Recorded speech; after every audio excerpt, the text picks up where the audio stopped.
Hey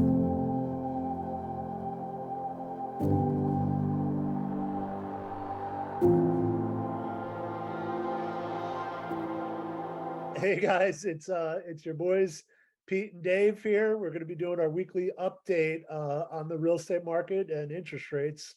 We're all things about real estate. I'm Peter Cunha, broker owner of Open Doors Realty. And I'm David Baum, branch manager at CrossCountry Mortgage over in Tinton Falls, New Jersey. And Dave and I were just talking about this. What are the key factors to look into if you're looking to buy a house right now? And I think this was kind of, we both kind of said absolutely to this one. Dave, what were your thoughts on this? Yeah, so obviously, besides the volatility that's going on in the market right now, a huge component is debt to income ratios and affordability, right? And so we were just talking about, like, the big thing is, what is debt to income ratio and how is it even important? And basically, so debt to income ratio it's a ratio of somebody's monthly debt against your income, right? Typically, the lower the debt to income is, the more financing options you have.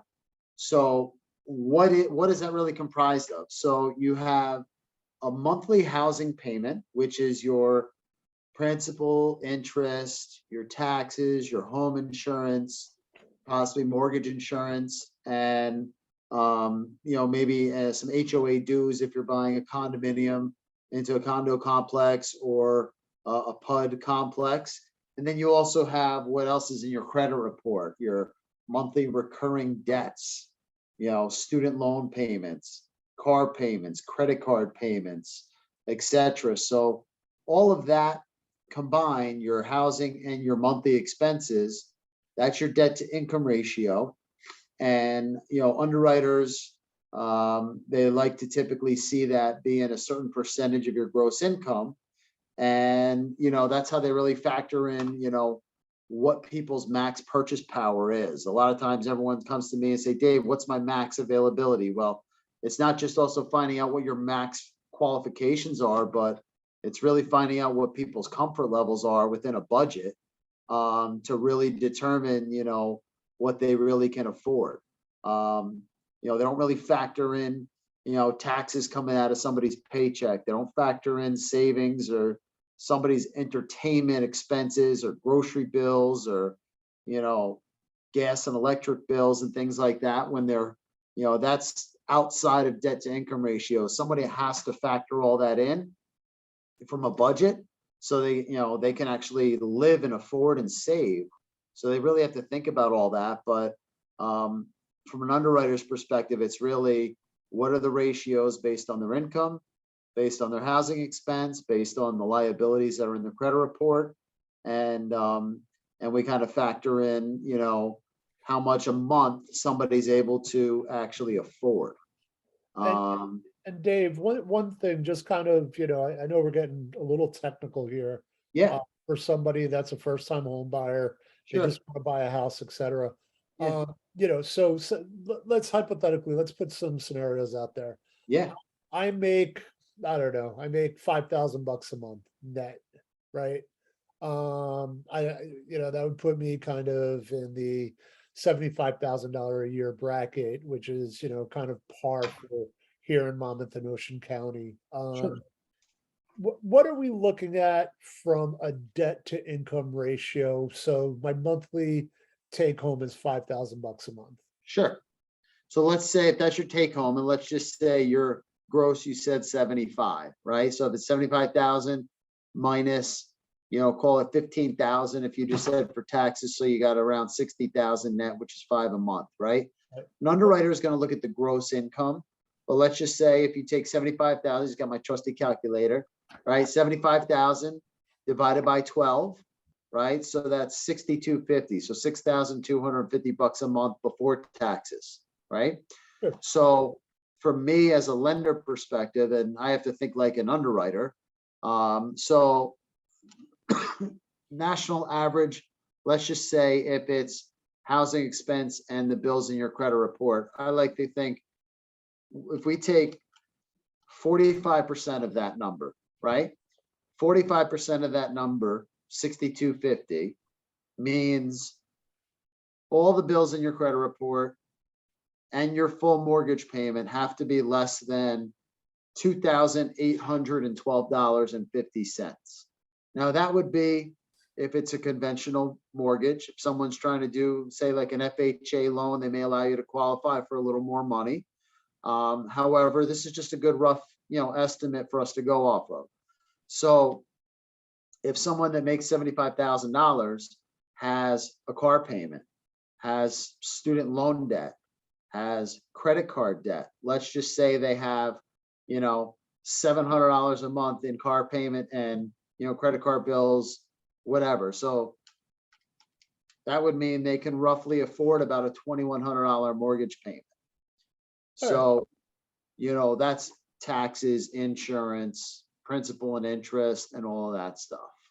All right. So what I'm seeing is a lot of people getting fixated on what are interest rates at, and what I always tell them is you really need to sit down with anybody from my trusted kind of advisors on the lending side, and just really kind of get to understand where they're at, because most people don't have financial awareness of what they're buying and spending, and this is kind Right. of the reality. Hey, listen, yeah, I want to spend $5,000 a month on a mortgage, and Right. you said to them, hey, listen, you can afford 2,000 a month, right? Yeah. This happens a lot, especially with contractors, right? Sure. Uh, who, have a lot of incoming, non-reportable income, let's say, not saying that they're doing anything illegal, but just, their businesses are a little bit different than the W-2 sort of employee. Sure. Self-employed is different. There's probably over 26 different factors that affect an interest rate. So everybody that I talk to is different. Whether they're W-2 employee, like you said, self-employed. There's some people that need a certain type of loan for qualifying just based on their scenario or situation, right? So we offer every product under the sun, and basically we look at everybody and we try to come up with the best amount of options available, and whatever best suits them, that's what they're going to typically go with. Obviously, the lowest payment is usually what they would like to see, but we have to give options, and I try and break it down as simple as possible for everybody, and they can make that determination. But interest rates are definitely volatile right now. And I really think that what you really have to factor in is what the payment is, just because interest rates are a moving target. It's kind of like, you ever see The Price is Right and that game Plinko where they drop the puck and it just bounces all over the place? That's kind of what's happening with rates right now. And if somebody sneezes the wrong way, I mean, the rates could get better or worse in a given instant.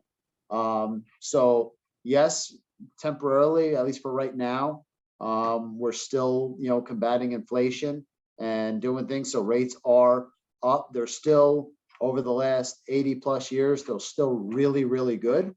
It's just not what we've seen and a lot of the buyers have been accustomed to the last, year and a half, 2 years, during COVID, basically. Right. Um, And I wanted to stress that, right? Because before COVID, everybody's talking about we were basically where we are now, except prices of homes are, 30 to 50% higher because of COVID. They're not I'm not seeing housing prices go down in our area. What I'm seeing is a lot more inventory and flattening. And, I've even had some sellers pull their houses off the market because they haven't been getting the interest that they expected. It's one of, it's a blessing and a curse right now, because there are many, from a housing perspective, if you're looking to buy a house, there's more options out there. And you can leverage people, because guess what? Sellers have to, that they can't ask for 100,000 over ask, waiving the appraisal, waiving a home inspection, things like that. So, and again, I think you and I talked about this about probably 6, 7 months ago, where somebody waived an appraisal and it came in what, $200,000 light, or yeah, it came in really, really light. And they were able to come up with enough money, but they had to scramble for it. And that's, people are doing some, I mean, we're not seeing it as many times as before, like you said. You know, some of the buyers that I'm working with, I've seen, some multiple offer situation. Um, but usually it's, maybe 3, 4, 5 offers. I saw something had 6 offers lately, but I haven't heard anything where there's been like 20 offers, as, more recently, at least. I'm not saying it's not happening, but there's still, it's still a great time to buy a house. It's still a great time to get it in purchase. I know cost of rent is very high right now, so, as these interest rate, go I'm ahead. I'm glad you brought that one up because this is the one thing that nobody's talking about, is the increase that is going on in the rental market. It's just through the roof. It's outpacing the home purchasing prices. Yeah, I don't have any stats. I know that if I look up on KCM, I could pull up a diagram, but the rental market historically never really comes down. So, it's kind of like home prices. If you think that they're going to flatten out a little bit, I, you don't really see that on the rental side. They'll hold steady. They don't come in unless there's some sort of natural disaster that affects that certain location. I've lived through Hurricane Sandy. I've lived through 9/11. I've lived through Hurricane Katrina. Those all had significant impacts. But within a couple of years, that market was like roaring right back. yeah, Even the housing bubble. If you bought a home during the housing bubble, within 5 years, you're back to where your house was at, in that time. And I think that's perspective that a lot of people, just kind of lose focus on is, are you buying a home to live in, or are you looking to buy a home as an investment? Which are two totally different things. yeah, absolutely, absolutely. And just real on that touch and base where you're talking about like the home values and stuff. I mean, we see this all the time, and especially clients when they're getting home insurance policies, right? A lot of times, we're seeing these, like, it's called a RC. It's a replacement cost estimator, and what that's, I mean, it's really what's it showing is that it's kind of proven that home prices cannot come down right now because the cost of rebuild is so high, and everything else from material costs, labor costs, everything that's really keeping prices where they're at. They're going to stabilize, if anything, where they're not going to go up 20, 30% so much on an annual basis. But over the last 80, 90 years, 3, 4, 5% appreciation was kind of a customary to things. And yes, they've increased at a higher pace the past few years. It doesn't mean that they're going to come down. It just means they may slowly increase versus drastically increase. Right. And I'm with you. I mean, somebody just flashed me a piece of land down in southern Jersey. I think that they wanted 80 grand for it at some point. And now, realistically, it's probably more closer to 10,000 than it is 20,000. And Right. I just crunched the numbers and the replacement costs. It still doesn't make sense. It's almost like they need to pay me money to take on the project, which is kind of scary if you think about it, right? Yeah. Septic system, 20, 25 grand. Well, you start factoring in numbers, to clear out this plot of land, and you haven't even built a house yet. And it's like it's a 200, $250,000 neighborhood, certainly doable. I'd love to do it, but you know, eh, 20,000 for a piece of land, like you Yeah. think that everybody would want to jump on that. And it's like you can't even get takers on that. So Yeah, I mean, there's, the people are savvy now. I mean, they're realizing a lot of that, and they're trying to, if it's a numbers game, all right? right, It makes sense. If it makes sense, and they'll do it. all right. If it So doesn't make sense, yeah, so no. just stay on point here. So Yeah, we talked a little bit about the DTI, the debt to income ratio, sure. how they're kind of calculated. The thing that I'm kind of really want my buyers to at least know is you need to stay focused on what your affordability is, and what your monthly payment is. That's going to fluctuate. We don't know where interest rates are going to be, a week from now. Forget about, a couple of hours or a month, 6 months from now. Right. But the reality is, if they do come down, you can always refi out of it. 100% agree. and I'm seeing some creative stuff out there. Are you guys doing anything with variable rates or? Yeah, a lot of people right now are, they may, as interest rates have rose, people do realize the fact that adjustable rate mortgages are being more popular, more attractive to some people, where they don't feel like they want to have to pay, that fixed interest rate, knowing that, over the long haul, typically people have mortgages for about 7 years, whether they upsize, downsize, refinance, need cash out, do anything. It's still a great time. Like I said, there's people that are even doing cash out refinances right now with these higher rates because they're paying off debt. They're using that cash to purchase another property, doing different things. And, it's still, like I said, no matter what the rates are, it's still a really good time to buy. It's just a quick, like maybe a quick tip, right? I call it my CCM tip. So, if you can keep your debt to income ratio low, it's going to help not only ensure that you can afford, your debt repayments. It gives you peace of mind. It comes with handling your finances responsibly. So it'll help you likely qualify for credit, for things that you really want in the future. So there's, some ways to maybe reduce your debt to income as, maybe easier said than done, but if you can increase your income, maybe pay off some of your debts, avoid taking out more debt, postponing large purchases, all that stuff. You can kind of recalculate your debt to income monthly to see if you're making progress and things like that. And that could help you, with your affordability aspect. Yeah, this is gonna be my shameless plug to the Dave Ramsey universe out there. I am a Dave Ramsey trusted advisor on the real estate side, and Dave always talks about it, getting out of debt and taking the baby steps and literally using the snowball effect. And I just did major renovations on my house, and me and my wife were systematically doing that. We just knocked out 2 credit cards. We have the bigger ones still left, and we're going to work on our car payments after that. And it's amazing how when you get rid of, say, a $500 car payment, it just kind of gives you this financial freedom that you didn't have before. And and again, it does help you. $500 on a mortgage payment seems to go far away when you're talking about prices of homes. Sure. So, A $500 payment in essence is probably like $80,000-$90,000 in purchase power, right. which is a big number, Right. you And know? that's the thing that, if you guys need help with any of that, I think that you do a really good job of guiding people, saying, pay off this credit card or do this. And let's revisit in 3 months when your credit score goes up. Because all those things do have a factor. All right. Sure. Here's some fun things that I wanted to ask. I don't want to talk all shop. Yeah. And I don't want to give you a layup because I'll save it for another thing. But it's National Read a Book Day. What's your number one go-to book that you give out as a reference or a gift? Oof.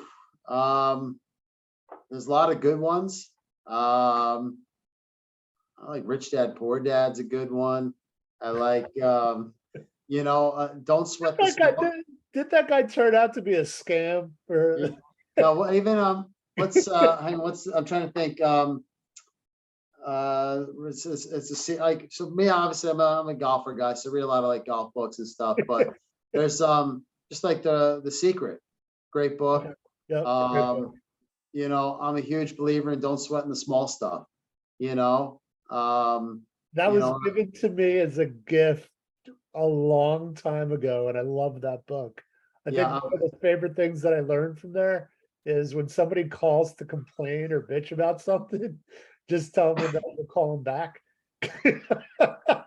yeah, no, I mean really, that's actually allowed me, just even for my mental health and my own personal health, it's just really trying to, not sweating the small stuff, not worrying about the stuff you can't control, Sure. right? And that kind of a thing. And it's really helped me grow, I guess, mentally, physically, emotionally, everything. And definitely helps the blood pressure too when you Yep. don't sweat the small stuff, Yeah. and But listen, we're always in a stressful business. And I always put the customer, at the forefront of every transaction. And, I'm a solution maker, anytime, I mean, every time there's something comes up, we focus on the solution. And I take the stress, for a lot of the clients and, realtors, and we get the job done, and where there's a will, there's a way. And, we know how to make things happen. And, we know guidelines, and we know how to help people, get to the finish line. Yeah. And, And I think it that's what goes we a do. long way. I can speak. I'll give you a testimonial. It's just we had a tough client the other day, and we wound up closing him. And he really just didn't have a good credit score, but he was able to come down with a pretty decent chunk of cash that he kind of fell onto, and we were able to make essentially something out of nothing. And he's extremely happy. His interest rates significantly lower than what he was getting quoted elsewhere. So, kudos to you and your team for that. And I just wanted to say, as we kind of sign off here, is this is what we do, guys. Thanks for watching the video. If you made it this far, let Dave or both of us interview for your next home purchase, and let us kind of work for you and kind of prove to you what we offer to our clients, which is significant hand holding and customer attention. It's getting really that white glove service, whether you're selling or buying or doing both. So Yep, super important to work with a true professional, will do good consultation, up front, make sure you understand everything about the entire process. So, excuse me, when you are ready to make that offer, you can make a good sound decision. Last thing people want to do is, go into a house, fall in love with something, and realize they're not going to qualify for it, right? So that never happens. Not if they speak with us first, right? But That's right. No. Unfortunately, there's a lot of stories I hear out there, and I, put things into perspective. So when the buyers are ready, they can make a sound decision, because properties may not be available when they go look at something if they're not ready to make an offer on it right away. So they got to be ready to jump on it. And I'm sure you realtors out there, especially Pete, I know, would love to have the buyers ready, willing, and able to make an offer, when they look at a house, versus say, oh, I like it, but I don't know if I'm qualified yet. Right. Yeah. So it's a tricky market right now, guys. Make sure that, you have people that are, Dave and I work with each other all the time. It's it really having that seamless kind of relationship where, him and I talk about you guys, probably more than, you guys talk to us directly, just to make sure that everything's coming along just the way it's supposed to. Because at the end of the day, it's like, my kind of philosophy, it's like, if you want a house, I'm going to try to get you that house. I'm not a miracle worker, but we're going to bend over backwards to do whatever we can. So, sure. yeah. Hey, Dave, thanks for doing this with me. What's one thing that you did over this weekend? Let's see. I had Labor a Day fantasy, weekend, 2022. What are you going to remember it for? I had a fantasy football draft. I took my kids to a party down the shore. My kids did some kayaking and some paddleboarding. Sounds like your kids had a better time than you did. Yeah, they did with that. I had more fun at the fantasy football draft, though. All right, fair enough. How about you? What'd you do? My daughter, Mr. Beast, if you know who he is. Yeah. It should get some clicks on YouTube just mentioning that name. So anyway, he launched his first restaurant ever, and it's an American Dream up in Rutherford. Nice. So we showed up at 8 o'clock in the morning for an 11 o'clock opening, and there was 10,000 people there. And we waited online for 7 hours and didn't even come close to getting in. Oh, so sounds like a fun-filled day. Yeah, but I got a good video of Jimmy, I guess, waving to the crowd. So it's Nice, you nice. know, it's amazing. It's amazing what this 24-year-old kid's built out for himself. So wishing him and us nothing but the best. All right. Sounds good. All right, Dave. Thanks for your time, man. I'll All right, thanks, talk to you Pete. next week. Later, bud. All right, take care, everybody. Bye.